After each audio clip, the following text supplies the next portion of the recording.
Hi, I'm Rob Levin, Chairman of Work Better Now, and today I'm thrilled to be joined by Lauren Kaplan, founder and CEO of Growth Ops Advisory. Lauren, thanks so much for joining us. Thanks for having me. Let's jump right in, Lauren.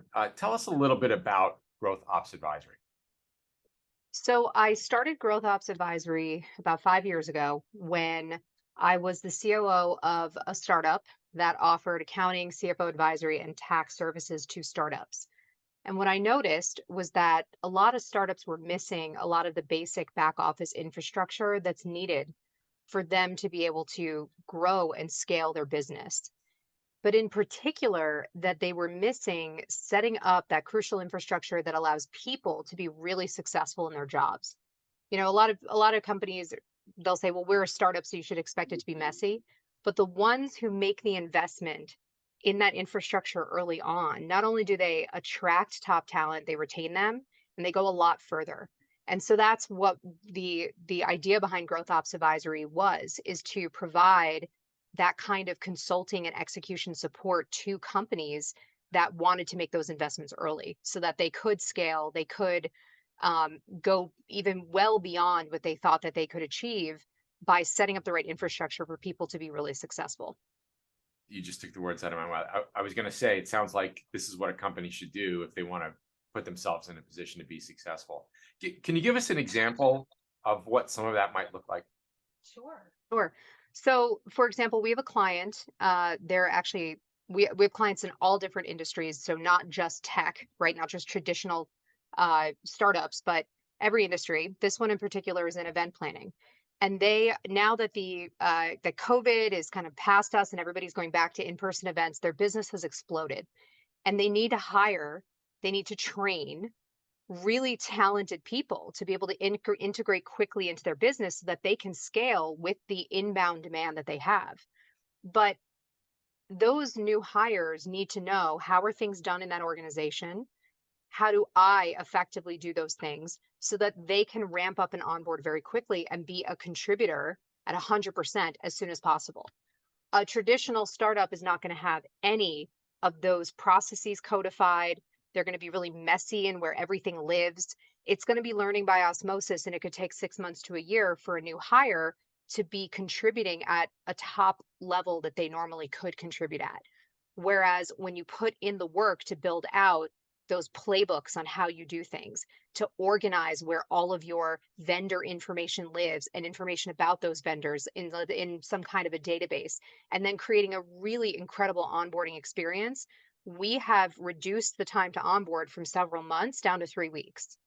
So you can actually have a new hire producing and contributing within a few days to a few weeks of joining your At a organization, as at opposed to 100% productivity, basically. yeah.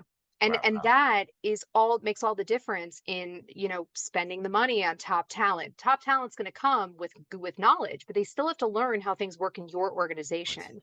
So when you make those investments, it's really incredible the impact and the ROI that you're going to get. And oftentimes people see HR as a cost center, but in reality, if you're investing in very strategic initiatives that support your team in being efficient and producing more, then HR becomes a business partner and they become a profit driver rather than a cost center. Yeah, I've always felt that there's two sides of HR. There's the HR that everybody thinks about, which is really compliance and paperwork for that Transactional. matter. And then Yeah. there's the whole strategic side, which is really all about productivity and growth. But most people usually, especially, and let's put tech aside for a second, but small businesses in general, a 5-person, a 20, a 50-person company. Yeah. A lot of small businesses don't have a lot of these things in place either. No. And it, it's interesting because the reason they don't have that in place is that what I call the transactional HR side of things, compliance admin, that's easy. The strategic side is a lot harder. It requires you carving out time to say, what am I trying to achieve in this business? What are my goals this quarter, this year? And in order to achieve those things, what do I need to build and put in place and invest in to get those rewards? It's a lot easier for us to put together a checklist and just cross things off the list, right? That's transactional. That's your traditional HR. it's a lot harder to carve out time to think strategically and then build those programs, if you will, and make the time to invest in them. And that's why the way we partner with clients is from that strategic perspective. The work we wind up doing is still the same. We still need to do your administrative and your compliance and all those things. But by looking at what you're trying to accomplish, we can create a longer term strategy and build all of those at the same time and give you both the quick short term things and the long term things at the same time. Yeah, I mean, look, onboarding from a paperwork perspective doesn't create any value for anybody. Just it's something Yeah. that has to be done. What Right. you're talking about is really has nothing to do with HR compliance, zero to do with HR compliance. Right. It's really just about process. I mean, it's more than process, but it's. But well, actually, let me ask you this question: the work that you're doing for your clients, does it just help the new people that are being onboarded, or does it also add value to the existing employees? Well, it adds value to the existing employees because for several reasons. Number one, it helps set a standard for performance. So the folks that are already there now know exactly what's expected of them, and it helps create a system for them to know how they can grow, right? How do they grow and develop professionally? Number two, oftentimes you're hiring somebody because your current team is overloaded. The faster your new people on board, the sooner your existing team either gets relief and doesn't burn out. You want to make sure they don't burn out, you retain them, or they're freed up to do higher level work that's a better match for their capabilities, right? Let's say that you're a small business and you Right, feel like it's time to hire an executive assistant, which is where Work Better Now can really come in. right. You need to be freed up to do the higher level work by passing off the other work to someone else. The way that you set up anyone you work with for success is with rigorous training. It's with codifying your processes or hiring someone. Maybe your VA is the person who you hire to do this, who just picks your brain and actually codifies the process for you. So you just do a brain dump, a verbal dump, and then they help you organize it into a process.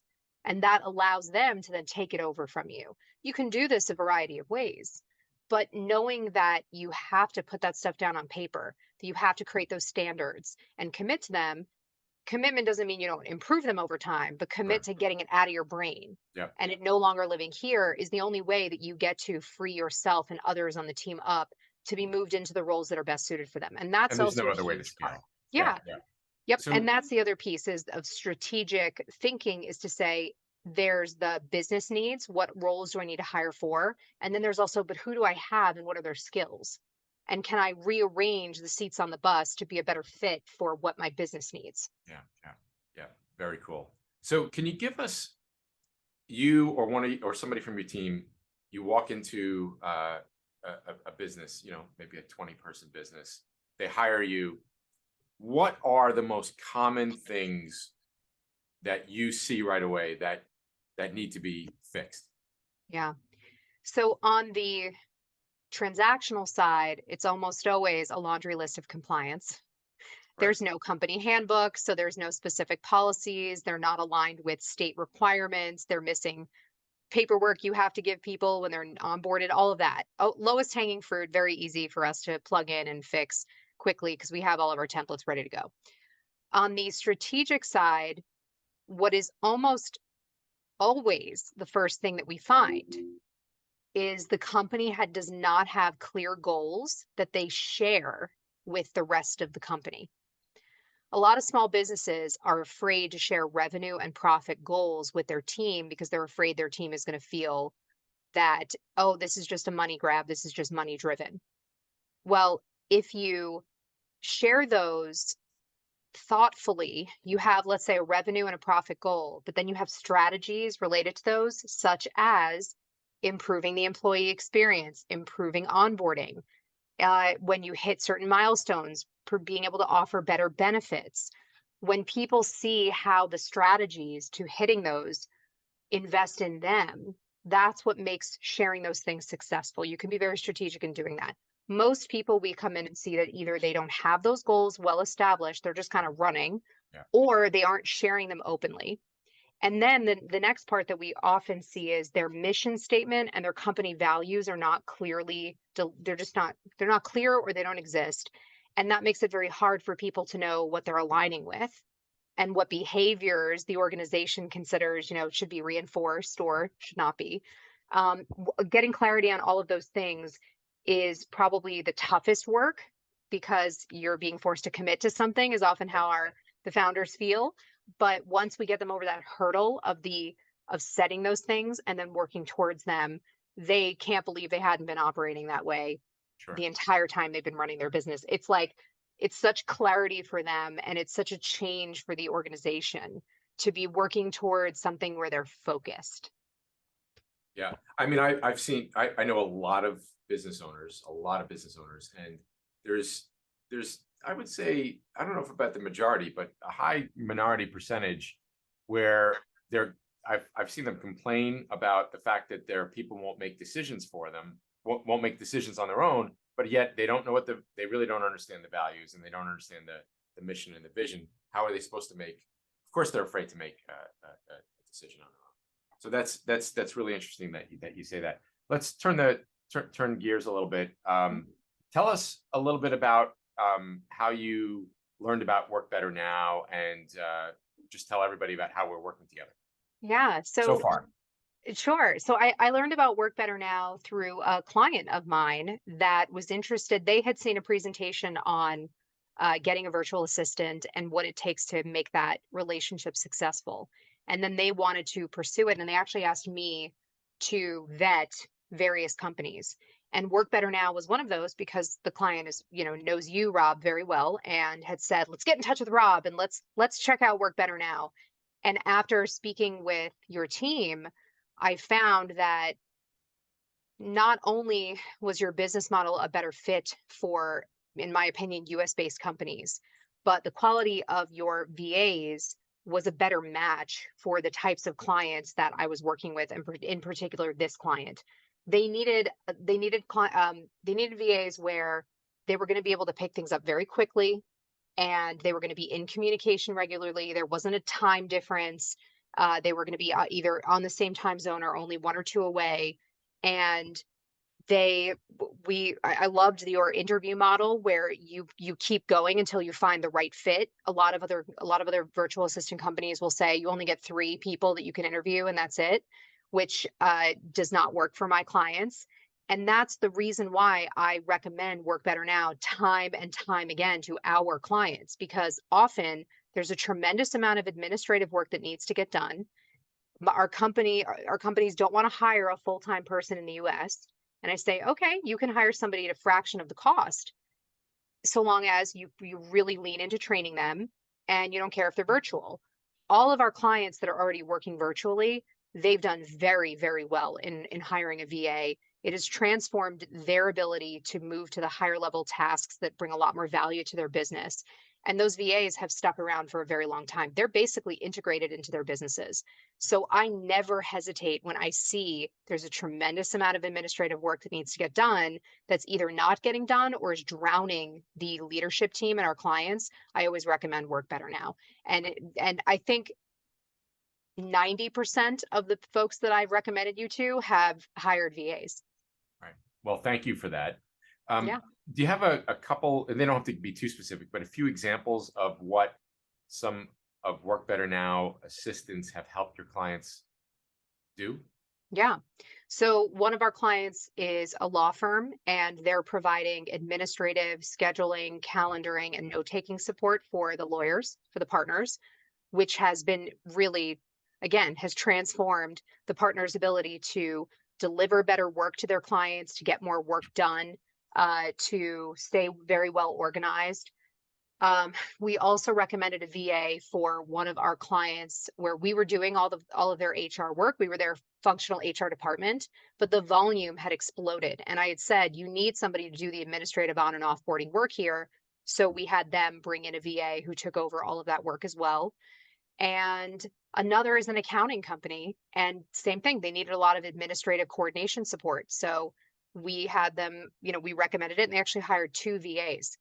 And I think another one is an event planning company that hired 2 VAs as well, who does all the coordination for the events, even remotely. Even though the Right. events are in person, there's so much coordination work that has to go on that they've been able to hire 2 VAs to support their work.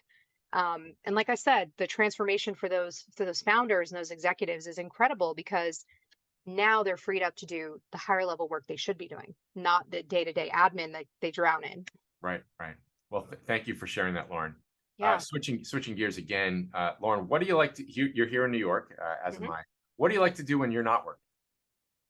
Well, I have a family, right? I have a 3-year-old and I have a 6-week-old. So the time Congratulations. is really spent with my girls and my husband, and just leaning into all things toddler and all things baby.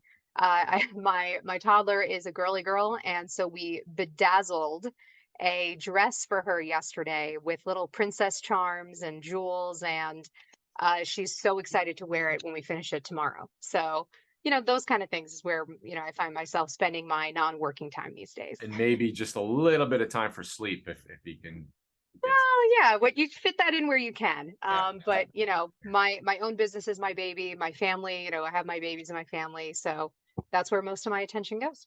gotcha. Yeah. Lauren, thank you so much. Where can people find out more about you and about Growth Ops Advisory? So they're welcome to go to our website, growthopsadvisory.com. They can go on LinkedIn to learn a little bit more about me, or they're welcome to reach out, Kaplan at growthopsadvisory.com, or if it's easier, Lauren at growthopsadvisory.com. Happy to chat about, what we can do with those clients, and or even be a referral for Work Better Now, because I'm a huge supporter of this business model. I think it is transformational for businesses that need to think a little bit differently or want to work a little differently to get a ton of value out of ways they can work with companies like yours.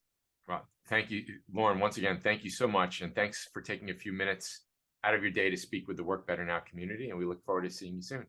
Yeah. Thanks, Rob.